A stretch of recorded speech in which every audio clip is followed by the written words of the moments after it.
오늘은 귀신 들린 사람을 고치시다라는 제목으로 함께 말씀을 나누고자 합니다. 오늘 본문은 마태복음과 누가복음에도 나오는 내용입니다.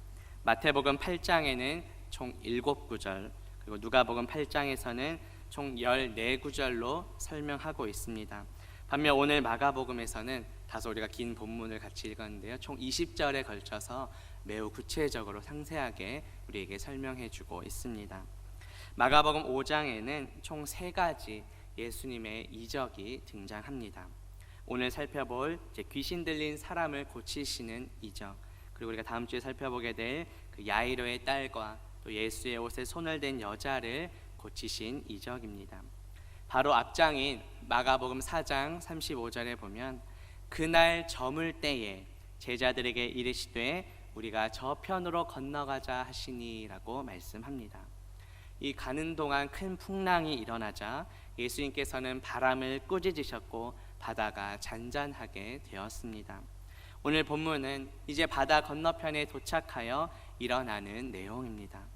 설교를 준비하면서 좀 엉뚱할 수는 있지만 좀 다른 관점에서 예수님의 모습에 좀 도전을 받은 부분이 있었습니다. 지금 시간적으로 바람과 바다를 잔잔하게 하셨던 때가 바로 그날 저물 때였습니다. 해가 저문 이후에 바로 귀신 들린 사람을 고치셨던 것입니다. 물론 정확한 시간은 나오지 않았지만 오늘날로 적용해 보았을 때, 특별히 직장생활 경험이 있으신 분은 더 공감을 하실 텐데, 우리가 흔히 퇴근 시간 이후에는 좀 쉬고 싶고 또 그런 마음도 있을 텐데, 예수님께서는 퇴근 시간 이후에도 이렇게 날이 저무신 후에도 정말 그 한 영혼을 구원하시기 위해 이렇게 열정적으로 사역하셨구나, 또 이런 면도 또 도전도 받게 되었습니다.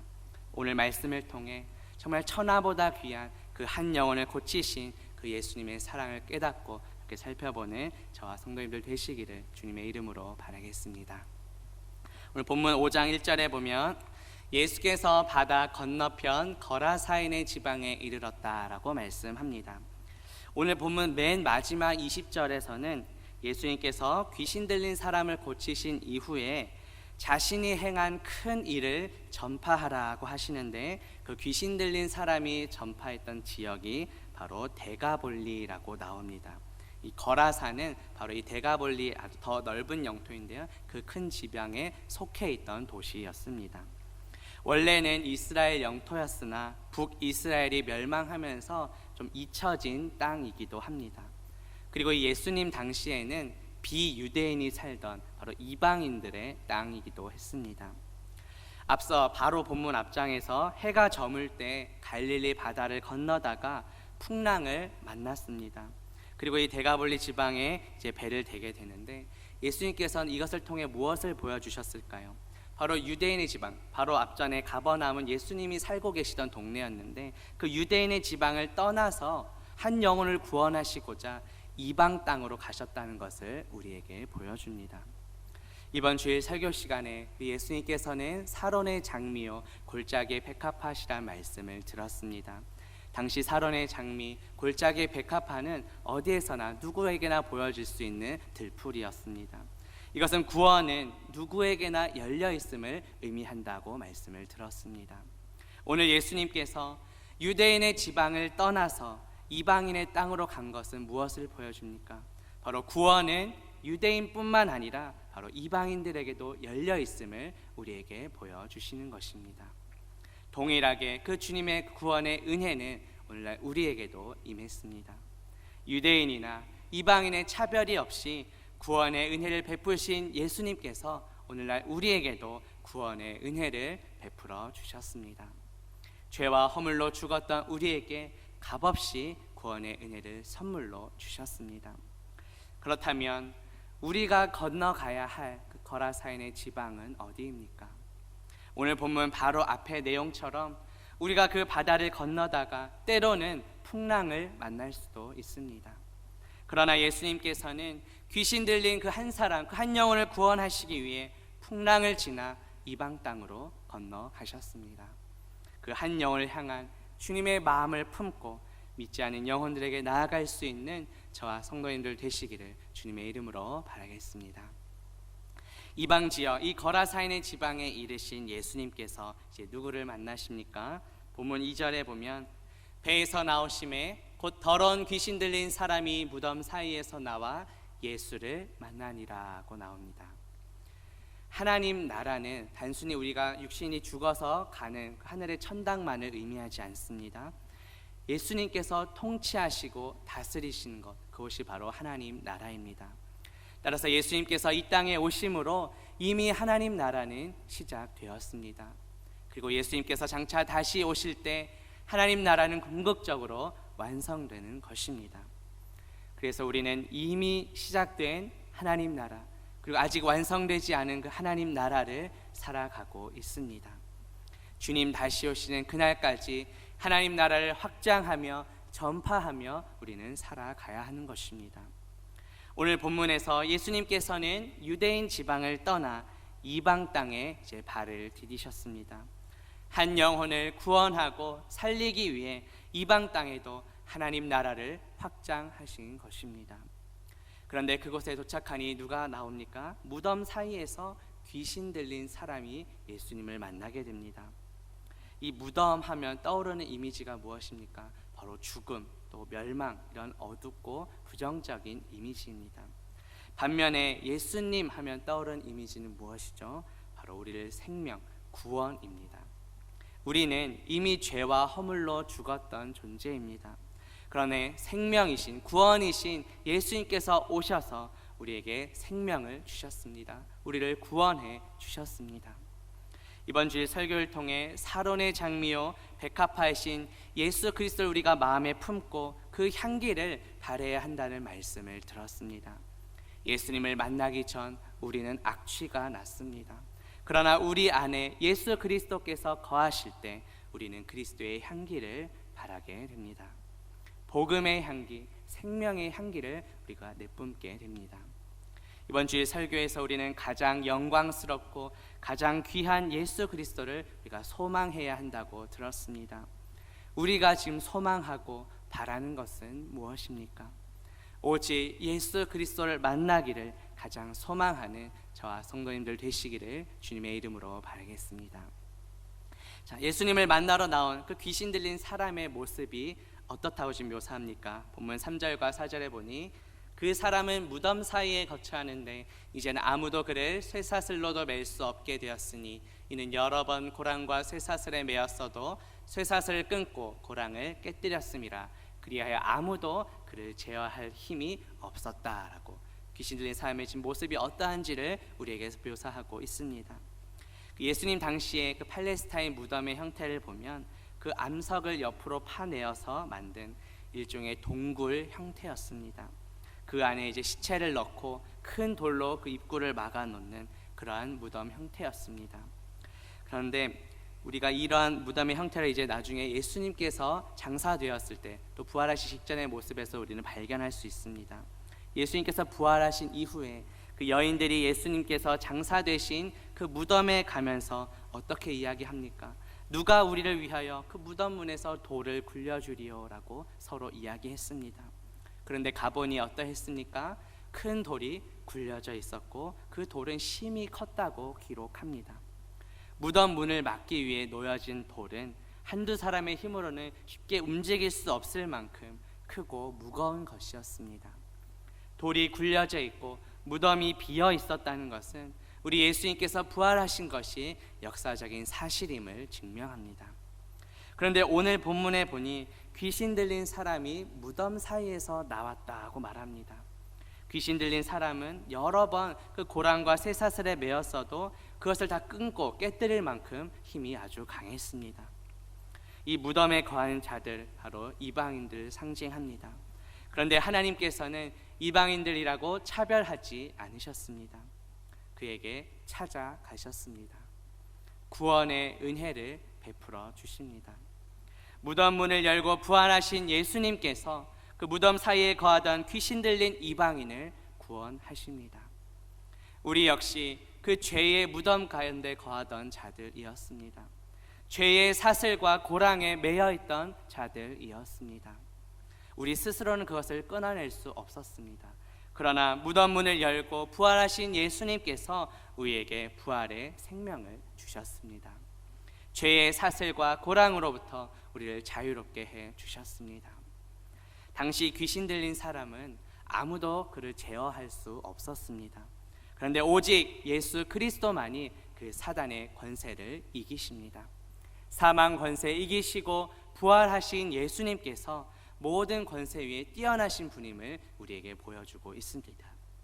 우리는 그 예수 그리스도와 온전히 연합될 때 그 주님의 부활 승리를 이 땅에서도 경험할 줄 믿습니다. 사탄은 지금도 우는 사자와 같이 삼킬 자를 찾고 있습니다. 베드로전서 5장 8절에 보면 근신하라 깨어라 너희 대적 마귀가 우는 사자같이 두루다니며 삼킬 자를 찾는다고 말씀합니다. 여전히 우리를 얽매고 있는 죄의 사슬과 고랑은 무엇입니까? 이미 죄와 사망 권세를 이기신 그 예수 그리스도와 온전히 연합하여 우리를 삼키려는 그 사탄의 권세에 대적하는 저와 성도님들 되시기를 주님의 이름으로 바라겠습니다. 오늘 본문 5절에 보면 밤낮 무덤 사이에서나 산에서나 늘 소리 지르며 돌로 자기의 몸을 해치고 있었더라고 말씀합니다. 마태복음 8장 28절 오늘 본문과 병행 구절인 마태복음 8장에서는 단순히 그냥 몹시 사나웠다라고 기록합니다. 또 누가복음 8장에서는 옷을 입지 않고 집에 거하지도 않고 무덤 사이에 거하는 자였다라고 기록합니다. 그런데 오늘 본문에서 마가는 매우 구체적으로 표현하고 있습니다. 그 귀신 들렸던 사람이 돌을 가지고 자신의 몸을 해치고 있었다, 자해를 하고 있었다고 말씀합니다. 그런데 신약에서 사도 바울은 우리의 몸을 가리켜 하나님의 성령이 거하시는 하나님의 전이다, 하나님의 성전이라고 말씀합니다. 고린도전서 6장 19절 20절에 보면 너희 몸은 성령의 전인 줄을 알지 못하느냐, 너희 몸으로 하나님께 영광을 돌리라고 말씀합니다. 구약시대의 성전은 하나님을 예배하는 곳이었습니다. 하나님이 우리와 만나주시는 곳이었습니다. 하나님의 임재가 가득한 충만한 곳이었습니다. 그런데 신약에 넘어오면서 그 하나님이 우리와 함께 하시는 바로 예수 그리스도의 육체로 그 성전의 개념이 연결됩니다. 참 성전이신 예수 그리스도께서 오늘날 성령으로 우리 안에 거하시기에 이제는 우리가 성전입니다. 성전된 우리의 몸으로 하나님께 영광 돌려야 합니다. 그런데 지금 귀신들은 어떻습니까? 한 사람의 몸을 해치고 있습니다. 하나님의 형상으로 창조된 한 인간을 파괴하고 무너뜨리고 있습니다. 초대교회 당시에 영지주의라는 이단이 있었습니다. 그들은 그냥 육신은 그냥 천하게 여기고 오직 영혼만 귀하게 여기는 잘못된 주장을 했었습니다. 하지만 우리 인간은 어떻습니까? 하나님께서 하나님의 형상으로 창조한 존재입니다. 우리의 육체와 영혼 모두 하나님께서 보시기에 좋은 것입니다. 우리의 몸은 하나님의 성령이 거하시는 하나님의 거룩한 성전입니다. 우리의 몸으로 하나님께 영광을 돌려야 합니다. 그런데 우리가 극단적으로 치우치는 것을 늘 경계해야 합니다. 초대교회 그 영지주의 이단들처럼 그냥 육신을 그냥 단순히 천한 것으로 여기고 영혼만 귀하게 여겨서도 안 되겠지만 우리가 육신만, 몸 자체를 또 너무 숭배해서도 안 됩니다. 요즘은 오히려 우리 인간의 육신이, 몸 자체가 도리어 우상처럼 숭배의 대상이 되어버렸습니다. 우리의 영혼의 양식인 말씀을 읽기보다 단지 우리의 육신에 유익한 것만 더 먼저 찾고 있지는 않았는지 돌아봅시다. 하나님의 성전인 우리의 몸을 잘 관리하여 하나님께 영광 돌리는 것 매우 중요합니다. 그러나 그것이 너무 지나쳐서 우리의 그 몸 자체가 하나의 우상이 되어서도 곤란합니다. 하나님의 형상으로서, 하나님의 성전으로서 우리의 몸으로 하나님께 영광 돌리는 저와 성도님들 되시기를 주님의 이름으로 바라겠습니다. 자신의 몸을 해치던 그 귀신 들린 자가 이제 무덤 사이에서 나와 예수님을 보고 어떻게 이야기합니까? 본문 6절과 7절입니다. 그가 멀리서 예수를 보고 달려와 절하며 큰 소리로 부르짖어 이르되 지극히 높으신 하나님의 아들 예수여, 나와 당신이 무슨 상관이 있나이까? 원하건대 하나님 앞에 맹세하고 나를 괴롭히지 마옵소서라고 부르짖습니다. 이 절한다라는 것은 그 권세 앞에 굴복한다는 것입니다. 귀신들이 멀리서 예수님을 보고 달려와 그 주님의 권세 앞에 굴복하고 있습니다. 아무리 귀신 들린 사람의 그 몸을 해치고 사로잡았을지라도 주님의 권세 앞에서는 굴복할 수밖에 없습니다. 우리 예수님은 천지의 창조주이시며 모든 권세 위에 뛰어나신 분이시기 때문입니다. 물론 귀신들의 부르짖음이긴 하지만 귀신들도 예수님의 정체에 대해서는 잘 알고 있었습니다. 하나님의 아들 예수여라고 부르짖습니다. 예수님은 하나님의 아들이십니다. 하나님께서는 세상을 사랑하셔서 독생자 예수 그리스도를 우리에게 보내주셨습니다. 그 세상 안에 우리 한 사람 한 사람이 포함되어 있습니다. 아들 안에 아버지의 모든 충만함이 담겨 있습니다. 이번 주일 설교를 통해 우린 아들이 있는 자는 생명이 있고 하나님의 아들이 없는 자는 생명이 없다는 말씀을 들었습니다. 요한일서 5장 12절에 보면 아들이 있는 자에게는 생명이 있고 하나님의 아들이 없는 자에게는 생명이 없다라고 말씀합니다. 사론의 장미이시며 골짜기의 백합화이신 그 예수 그리스도를 믿음으로 영접할 때 우리는 그 아들 안에 있는 생명을 누리게 됩니다.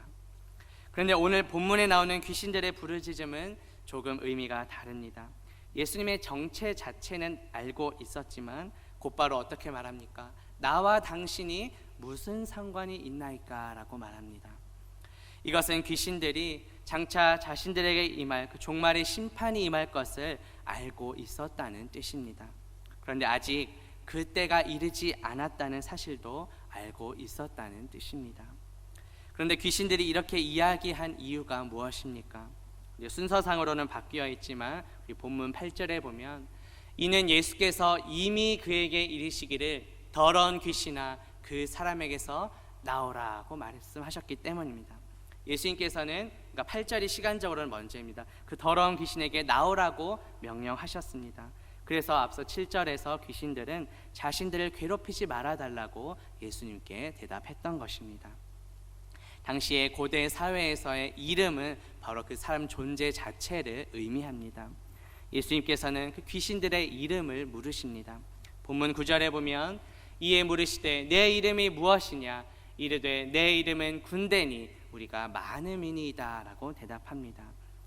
이 군대는 헬라어로 레기온이라고 하는데 당시에 6,000명 정도 되는 그 규모의 로마 군병들을 가리키는 단위였습니다. 당시의 로마 군부대는 매우 강한 존재였습니다. 그런데 오늘 말씀은 그 어떤 권세도, 세상의 어떤 권세도 예수님의 권세 아래에 있음을 보여줍니다. 사탄의 세력은 우리에게 죽음과 멸망을 가져다 줍니다. 하지만 예수 그리스도의 이름은 우리에게 생명과 구원을 가져다 줍니다. 우리는 예수 그리스도의 이름을 부르며 기도할 때 우리는 참 생명을 얻게 됩니다. 예수 그리스도의 이름을 부르며 참된 생명과 구원을 얻는 저와 성도님들 되시기를 주님의 이름으로 바라겠습니다. 본문 10절부터 12절입니다. 자기를 그 지방에서 내보내지 마시기를 간구하더니 마침 거기 돼지의 큰 떼가 산 곁에서 먹고 있는지라. 이에 간구하여 이르되 우리를 돼지에게로 보내어 들어가게 하소서 하니라고 말씀합니다. 귀신들은 자기들을 그 지역에서 쫓아내지 말아달라고 간구합니다. 그때 마침 돼지 떼가 있었습니다. 귀신들은 자신들을 그 돼지에게로 들어가게 해달라고 요청합니다. 당시 유대인 사회에서 돼지는 아주 부정한 짐승으로 여겨졌습니다. 돼지떼가 당시에 많이 있었다는 것은 이 땅이 바로 이방 지역, 이방 땅이었음을 우리에게 말씀합니다. 그런데 귀신들이 예수님께 지금 허락을 구하고 있습니다. 예수님께 간구했다는 것은 귀신들조차도 바로 예수님의 그 주권과 명령 아래에 있다는 것을 우리에게 보여줍니다. 예수님이 허락하시자 어떻게 됩니까? 본문 13절에 보면 허락하신데 더러운 귀신들이 나와서 돼지에게로 들어가매 거의 2,000마리 되는 떼가 바다를 향하여 비탈로 내리달아 바다에서 몰사했다라고 말씀합니다. 이것을 통해 우리는 무엇을 발견하게 됩니까?